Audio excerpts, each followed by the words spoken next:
Dito di Bali. Dia pernah ke Bali, dia dari Batam dulu, baru dia ke Bali. 4 bulannya 4 bulan ya, kan lama-lama juga orang sembunyi pasti ketahuan lah ya.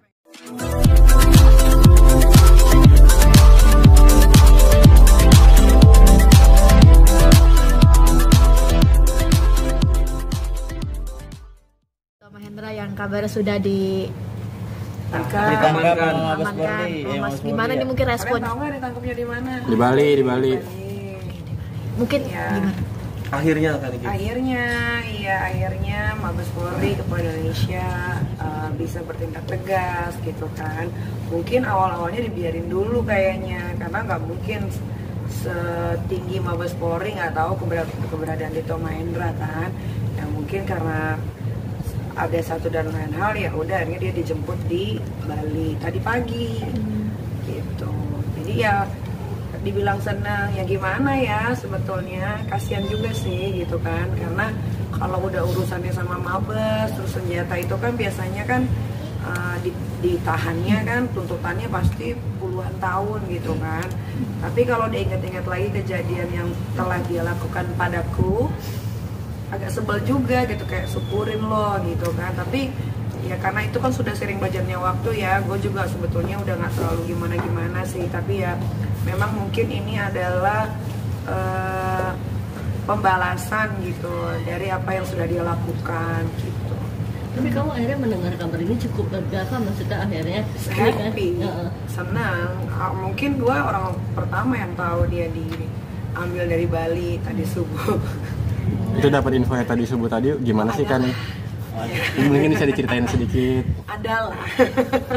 Adalah tahu gitu ya, happy, senang gitu. Tapi ya ini kan juga maksudnya ini proses yang harus dia jalanin ya, karena ini kan bukan lagi tentang undang-undang ITE. Kalau gua kan dulu kan waktu yang dikerjain sama dia kan sampai bingung masa undang-undang ITE, sampai gua ditangkap di depan Senayan City, rumah didatengin, diambil iPad-nya untuk jadi barang bukti, dan sampai detik ini iPad sama iPhone gue tuh belum dikembalikan sama Kejaksaan Serang. Alasannya? Nggak tahu alasannya apa belum dikembalikan, tapi gue ingin itu dikembalikan karena ada pekerjaan yang waktu iPad itu diambil kan keberadaan gue kan nggak ada di rumah, jadi gue belum sempet backup gitu, jadi memang harus dikembalikan itu. Nah, terus kalau balik ke masalah Dito, ya memang ini konsekuensi yang harus dia jalani kan. Yang kita tahu kan Dito kan banyak sekali naruh senjata api, peluru lah, segala macem, Markus ya kan, melakukan kasus.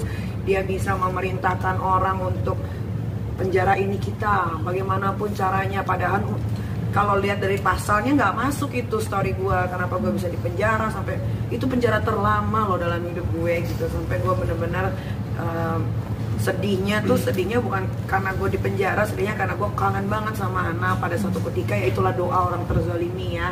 Memang satu malam itu mungkin bintangnya lagi jatuh gitu, kena ke gue cuma berharap Tuhan, gue cuma pengen pulang gitu. Kalau memang saya bersalah, saya nggak apa-apa ditaruh di sini, tapi kalau nggak tolong buktikan, tunjukkan. Iya benar kan, akhirnya gue bisa dapet tuh keberadaan Dito di Singapura, sampai tiket pesawatnya segala macam gue dapet gitu kan. Ya memang udah kadarullah gitu kan, yang memang ini yang harus Dito Mahendra jalani sekarang gitu.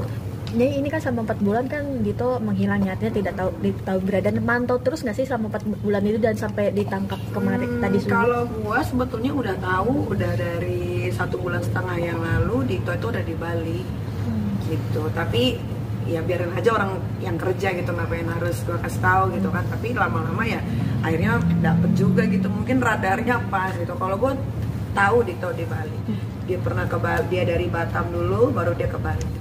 4 bulannya 4 bulan ya, kan lama-lama juga orang sembunyi pasti ketahuan lah ya, pengen hura-hura. Apalagi biasa kita kan party, ketemu orang, makan enak gitu kan, tiba-tiba harus terkurung gitu. Ya mungkin dia nggak tahan kali, ya sudah. Jangan lupa ya di subscribe dan nyalakan lonceng notifikasinya.